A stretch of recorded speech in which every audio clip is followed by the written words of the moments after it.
gatinhos, tudo bem aí? Eu sou Angel the Starchieri. E todas as fandoms de todos os tipos têm os seus problemas, algo bem normal, apesar de algumas delas forçarem a barra. Mas se tem um problema bem frequente em certas fandoms, principalmente nos tempos atuais, que eu simplesmente não consigo engolir, é quando os fãs de determinada obra, por diversos fatores, vitimizam os vilões e vilanizam os mocinhos. E eu não tô falando de de papéis invertidos quando o herói assume o papel do vilão e vice-versa. Não. Eu tô falando de quando os fãs consideram o vilão uma vítima e o herói o verdadeiro vilão dentro do cânone da obra. E assim, ignoram ou justificam os crimes dos vilões, criam perspectivas sem sentido pra obra e até mesmo são tóxicos com as pessoas que veem o herói como herói e o vilão como vilão e que não concordam com esse ponto de vista. E nesse vídeo eu trago pra vocês alguns exemplos de fandoms que mais sofrem desse mal e expressar meu ponto de vista em relação a esse empecilho. Mas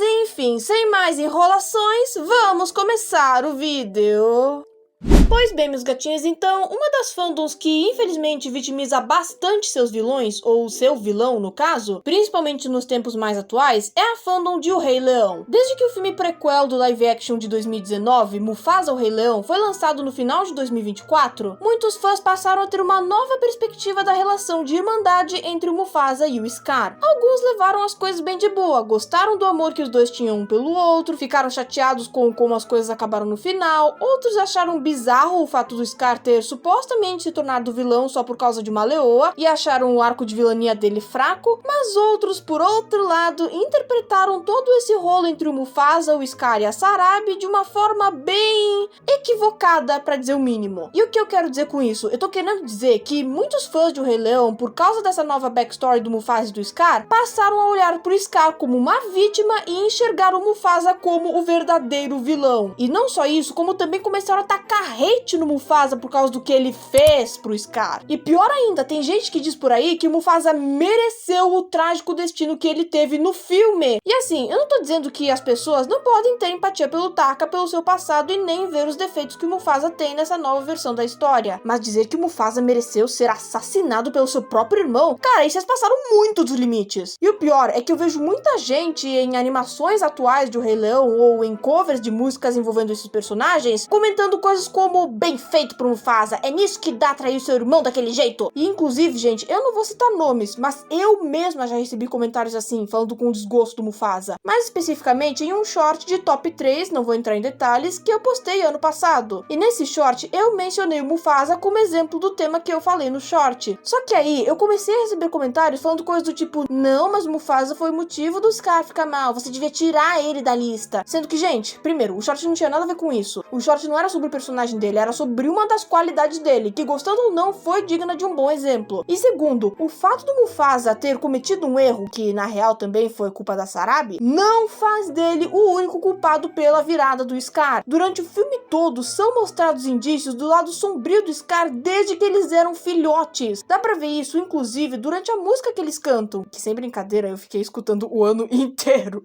Sem contar que tem que separar a versão da animação e a versão do live action. Gente, será que vamos ter que desenhar pra essa gente entender que não são do mesmo universo? E na versão animada, tanto na série A Guarda do Leão quanto em outras mídias, é mostrado que o Scar sempre teve um lado sombrio muito mais forte, que sempre foi um tanto amargurado em relação ao Mufasa. Mas enfim, voltando ao ponto principal, tudo bem você sentir empatia pelo Scar, tudo bem você gostar do personagem, do vilão, enfim, e tudo bem você reconhecer que o Mufasa não é um santo, não é um ser perfeitinho. Mas agora, você ignorar os crimes que o Scar cometeu, tratar ele como se ele fosse uma vítima, um ser incompreendido, sendo que ele literalmente cancelou o CPF do próprio irmão, e pior, retratar o Mufasa como um vilão egoísta e insensível e espalhar essa narrativa falsa pela internet e ainda tratar mal as pessoas que não concordam com essa forma de enxergar os dois, aí já são outros 500. Isso não é senso crítico, isso é puro fanatismo, distorção e toxicidade.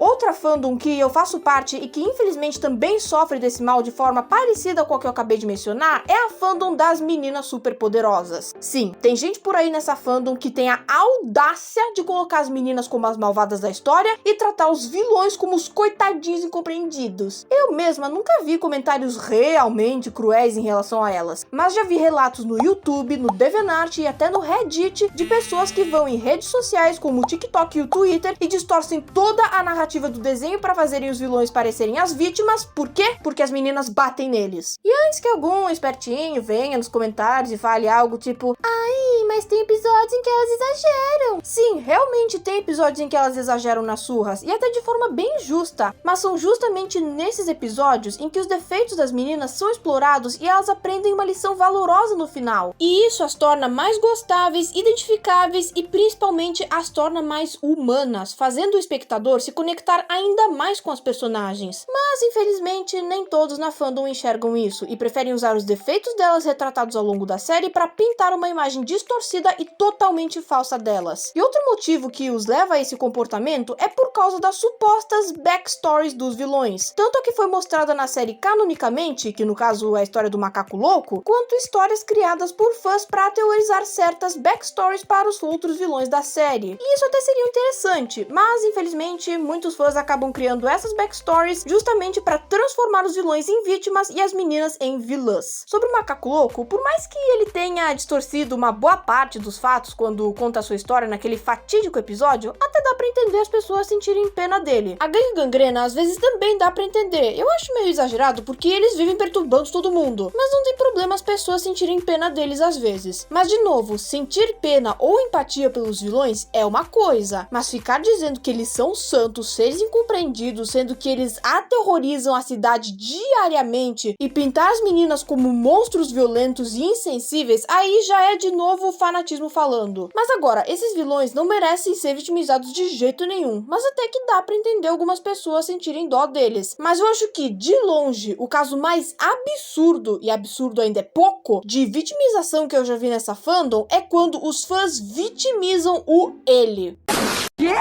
Pois é, gente, e eu não tô nem brincando, pra vocês verem o quão longe as fandoms podem chegar. Pra começo de conversa, essa coisa de querer vitimizar um vilão que, em tese, foi feito pra ser a representação do próprio coisa ruim, já é uma ideia bem esquisita. E de extra, essa história de querer inventar um passado trágico pro vilão não combina nem um pouco com ele. Vocês acham mesmo que o ele é o tipo de vilão que tem uma história trágica, um passado sofrido, ai, pobre de mim? Não, gente! O ele é aquele tipo de vilão que é mal porque sim, porque é o trabalho dele. Ele é um vilão que olha e fala: eu não tô nem aí pro motivo, eu quero ver o circo pegando fogo porque eu gosto, porque me dá prazer. E essa coisa de querer vitimizar ele não só suja a imagem das meninas e até do professor e faz as coisas horríveis que ele fez serem ignoradas e justificadas, mas também estraga o personagem, ao meu ver. E eu falo isso como fã do ele. Eu gosto muito dele, eu acho ele um dos vilões mais legais de um desenho e um dos personagens mais interessantes da cultura pop. Mas não é nem por isso que eu vou passar pano pro que ele faz. Deus me livre! Muito pelo contrário, na verdade, tem até momentos em que eu senti raiva dele. Porque, mano, o cara faz tortura psicológica com 3 meninas de 6 anos de idade. E se você passa pano pra isso, aí sinto muito, meu filho. Mas você tem problema. E é claro, existem muitas outras fandoms que vitimizam os vilões das obras, como a fandom de Avatar, de Ilha dos Desafios, entre outras. Mas essas duas em que eu me aprofundei no vídeo são as que eu tenho uma opinião mais formada sobre. E falando em opinião, agora eu vou dar a minha de forma definitiva sobre esse rolo todo. Vitimizar vilões, pra mim, é um negócio bem tosco e problemático. Como eu já falei várias vezes, não há nada de errado em você gostar de um vilão e sentir empatia pelo que ele passou, isto é, se ele tiver um passado trágico. O problema começa quando você pinta ele como um pobrezinho incompreendido e transforma o herói no verdadeiro vilão, ignorando todos os crimes que o vilão cometeu e criando perspectivas sem nexo pra obra. Porque assim, como eu falei antes, isso não é senso crítico, é só fanatismo. Sem contar que nada justifica os crimes dos vilões, não importa pelo que eles passaram ou o quanto você gosta deles.